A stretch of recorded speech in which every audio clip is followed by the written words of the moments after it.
ஒவ்வொரு பக்ஷமுமே பிரதோஷம்ங்கிறது ரொம்ப விசேஷமான நாள். மகா பிரதோஷே சிவமர்ச்சயேத அப்படின்னு சாஸ்திரம்.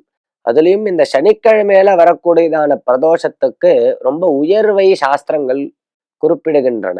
மற்ற பிரதோஷங்களை காட்டிலும் இது ரொம்ப அதிகமான புண்ணியத்தை கொடுக்கக்கூடியது. விசேஷமாக பரமேஸ்வரனை ஆராதிக்க வேண்டியதான நாள் என்றெல்லாம் சாஸ்திரம் கூறுகிறது. இன்றைய தினத்துல இந்த காலத்துல நிறைய மக்கள் இறை நம்பிக்கையுடன் கோவில்களுக்கு வரா. அதுலயும் குறிப்பாக இந்த பிரதோஷ சமயத்துல நிறைய மக்கள் பரமேஸ்வரனை வழிபடுறா. இது ரொம்ப சந்தோஷப்படக்கூடியதான விஷயம்.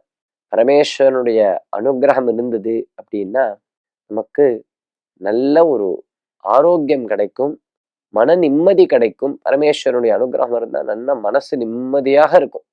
ஏன்னா ஞானமிச்சேன் மகேஸ்வராத் அப்படின்னு சாஸ்திரம். நல்ல ஒரு அறிவு வேணும் அப்படின்னா பரமேஸ்வரனை போய் பிரார்த்தனை பண்ணுன்னு சொல்றது. இப்ப பரமேஸ்வரனுடைய அனுகிரகம் ரொம்ப தேவை. இன்ற சனி பிரதோஷத்துல அந்த பிரதோஷ காலத்துல ஏழைகளுக்கெல்லாம் நிறைய அன்னதானம் பண்ணணும். இந்த பிரதோஷ காலம் அப்படிங்கிறது சூரிய அஸ்தமனம் ஆனவுடன் ஆரம்பிக்கிறது. பிரதோஷா ரஜினி முகம் அப்படின்னு கோஷம்.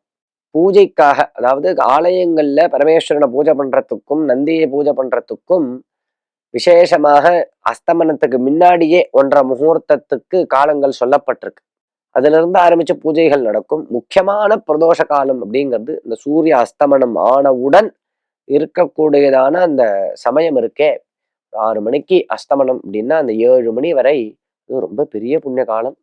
அந்த காலத்துல நிறைய தானங்கள் பண்ணணும். அன்னதானங்கள், வஸ்திர தானங்கள், இப்படி எல்லாம் நிறைய தானங்கள் பண்ணி பரமேஸ்வரனுடைய அனுகிரகத்தை அடையணும்.